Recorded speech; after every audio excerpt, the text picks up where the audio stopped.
उत्तर प्रदेश में होने वाले विधानसभा चुनाव के लिए अभी से ही सियासी रोटियां लोग सेकने लग गए हैं। बसपा प्रमुख मायावती अपने सियासी वजूद और अपने वोटों को बचाए रखने की चुनौती से जूझ रही है, तो वही बसपा के बिखरते दलित वोट बैंक को सपा अध्यक्ष अखिलेश यादव साध कर अपनी सियासी नैया को पार करना चाहते हैं।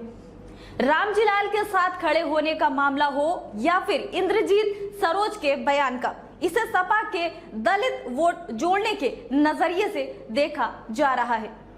जरा देखिए हमारी ये स्पेशल रिपोर्ट। सपा की दलित पॉलिटिक्स में मायावती बेचैन नजर आ रही। ऐसे में मायावती दलित समाज के साथ मुस्लिमों को भी सपा से दूर रहने की नसीहत देती आजकल नजर आ रही। सपा के सांसद रामजी लाल सुमन के द्वारा राणा सांगा पर दिए बयान को लेकर सियासत गर्मा गई है। करणी सेना ने रामजी लाल सुमन के खिलाफ आक्रामक तेवर अपना रखा है और आगरा में ठाकुर समुदाय के लोगों ने विरोध प्रदर्शन कर सीधे चुनौती दे दी है। सपा ने रामजी लाल के पक्ष में खड़े होकर पूरे मामले को दलित बनाम ठाकुर का रंग देने की कोशिश की है। अखिलेश यादव 19 अप्रैल को आगरा पहुंचेंगे, जहां रामजी लाल सुमन के आवास पर जाकर मुलाकात कर दलित समाज को सियासी संदेश देंगे। अखिलेश के आगरा दौरे से पहले मायावती ने सपा की दलित राजनीति पर सवाल खड़े कर दिए हैं। बसपा प्रमुख मायावती ने गुरुवार को ट्वीट कर सपा को निशाना साधा है। उन्होंने कहा कि विदित है कि अन्य पार्टियों की तरह सपा भी अपने दलित नेताओं को आगे करके तनाव और हिंसा का माहौल पैदा करने वाले बयान दिलवाए जा रहे हैं, जिस पर आरोप प्रत्यारोप का दौर चल रहा है। ये संकीर्ण और स्वार्थ की राजनीति है। सपा भी दलितों के वोटों के स्वार्थ की खातिर किसी भी हद तक जा सकती है।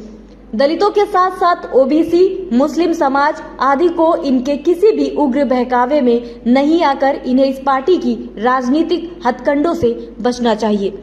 बसपा अपने सियासी इतिहास में सबसे बुरे दौर से गुजरी है। बसपा को वोट चुनाव दर चुनाव घटता जा रहा है। 2024 में बसपा का खाता नहीं खुला। 2022 में पार्टी को सिर्फ एक विधानसभा सीट पर ही जीत मिली थी। बसपा का सियासी ग्राफ गिरकर 9.39% पर पहुंच चुका है। बसपा के बिखरते दलित वोट बैंक पर सपा की नजर है। उसे जोड़ने के लिए अखिलेश हर एक दांव आजमा रहे। अखिलेश यादव ने तो अपनी पार्टी का डीएनए तक बदलने का मन बना लिया और यादव पिछड़े अल्पसंख्यक के साथ दलित वोट बैंक को जोड़ना चाहते हैं, ताकि बीजेपी को सत्ता की हैट्रिक लगाने से रोक सके। दलित राजनीति के बहाने अखिलेश यादव माहौल बनाना चाहते हैं। बसपा का समय बीत चुका है। बसपा के साथ रहने से अब कोई फायदा नहीं। बीजेपी को रोकने के लिए सपा ही एकमात्र विकल्प है। अखिलेश ने इसी योजना के तहत बीएसपी के जिला स्तर तक के नेताओं को अपने साथ जोड़ने का फैसला किया है। हर 10-15 दिनों पर सपा में इस तरह के कार्यक्रम होंगे। मायावती की पार्टी के नेताओं को हाथी से उतारकर सपा की साइकिल पर सवार कराएंगे। सपा की सोशल इंजीनियरिंग से बसपा को अपने समीकरण को बिगड़ने का खतरा मंडराने लगा है, जिसके चलते ही मायावती अब काफी अलर्ट नजर आ रही।